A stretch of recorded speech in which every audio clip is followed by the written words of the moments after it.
What an amazing day to discover a lost page of Chopin in the life of a pianist. This is a miracle, a gift. I wish the famous great ones who left us, like Rubinstein, Lipati, and so many, had an opportunity to discover this.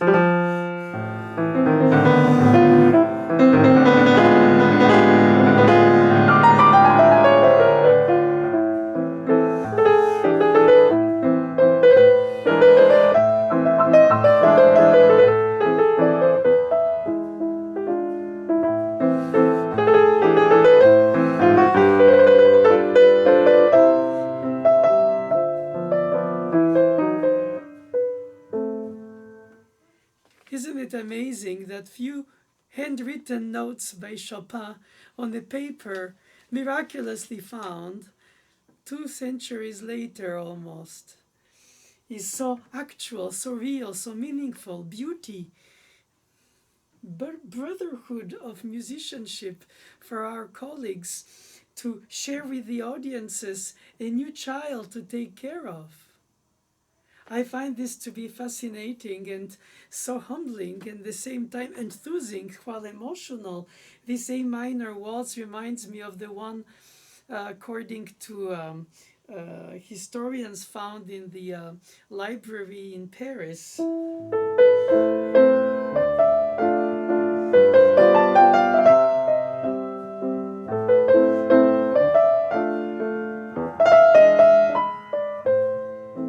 And this one is.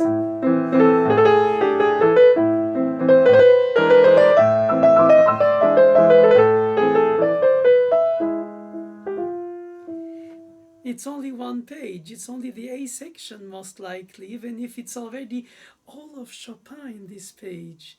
It has the storm in the introduction and the drops of destiny, and then the single voice of humanity. Fragile but essential. And in this strong fragility that comes through this dramatic and intimate emotional piece, one can add, as I did, some rubato, or perhaps the patina of life makes it to be different according to everybody's taste.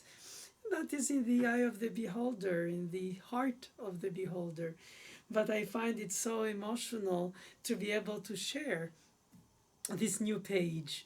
And this A minor waltz found in this library in New York therefore echoes in my heart the library in Paris Conservatory where this one was found years ago. And one can argue or dream that when he finishes this one, he could go into a relative major for a middle section, which is the one of the other waltz in A minor.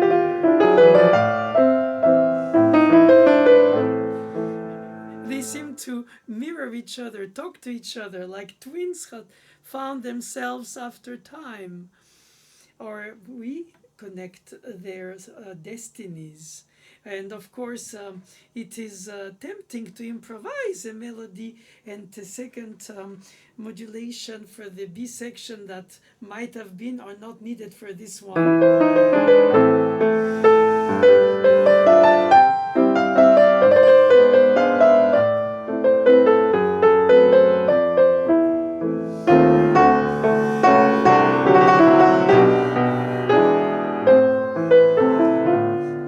Dwell and swell over it, but in fact, we should just be very grateful and thankful, not only for the notes, but even fingerings that he gave us here. I find it touching, perhaps for a student, perhaps meant for somebody for whom he wrote this with an F sharp, which then is crossed and becomes a double sharp. It was meant to be so. We can second guess the composer's thoughts as if we enter in his mind.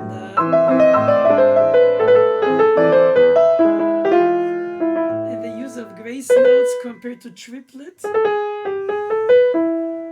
melodizing the ornaments, even a trill, into the relative major, and the chromatic drop of the return. It makes me think about the fact that Berlioz, on Chopin's tombstone in 1849, admittedly mentioned Chopin, all your life long you died with chromatic descents at the end of your pieces. And most of them do. The Barcarolle,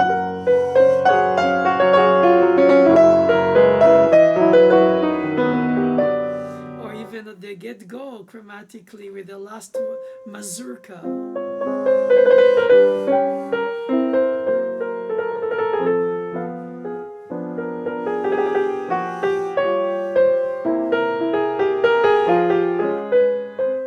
That last mazurka, according to Fontana, whose musicology was the first to enter in touch with Chopin's complete piano works, as Chopin's sister asked him to do upon Chopin's deathbed. And he took the time to gather the works, and Fontana mentions in his French edition, le maître était trop faible pour venir au piano, dicter cette dernière inspiration. He was too feeble and to come to the piano from his deathbed, and he dictated this last inspiration. It's the Opus 68 F minor mazurka.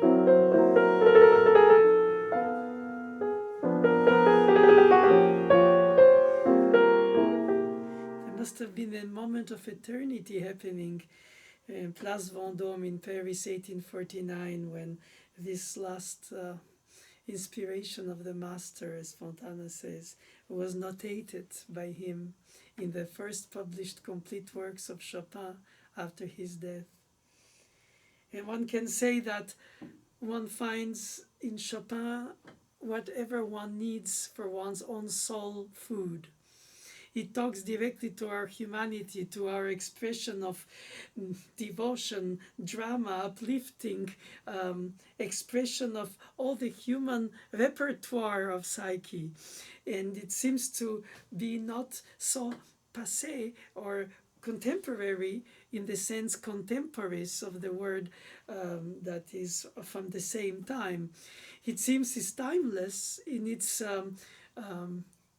incredibly enlightening presence every day to us, with less or more rubato.